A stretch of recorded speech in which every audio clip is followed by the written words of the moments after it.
হায় হায় হায়, এ কি কাণ্ড! হায় হায়, এ তো দেখছি সর্বনাশী রে বাপ রে বাপ।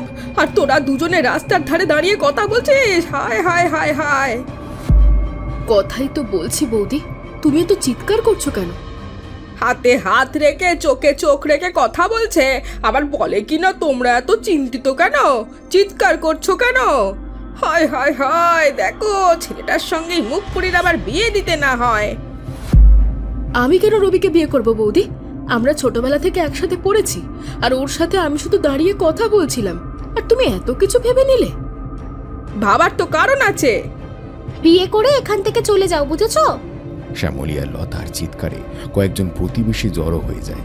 তারাও দেখে একে অপরের পাশে দাঁড়িয়ে আছে বিধবা লতিকা আর রবি। রবি লজ্জা পেয়ে যায়, লজ্জায় তার মাথা হেঁট হয়ে যায়, সে চলে যায় তাড়াতাড়ি। এদিকে লতিকা ঘরের ভেতরে চলে আসে, তার পিছু পিছু চলে আসে দুই বৌদি। ছি ছি ছি ননদিনী, ছি! তোমার কি লজ্জা শরম কিচ্ছু নেই গো? বাইরে একটা পুরুষের সাথে এরকম ভাব ভালোবাসা করছো?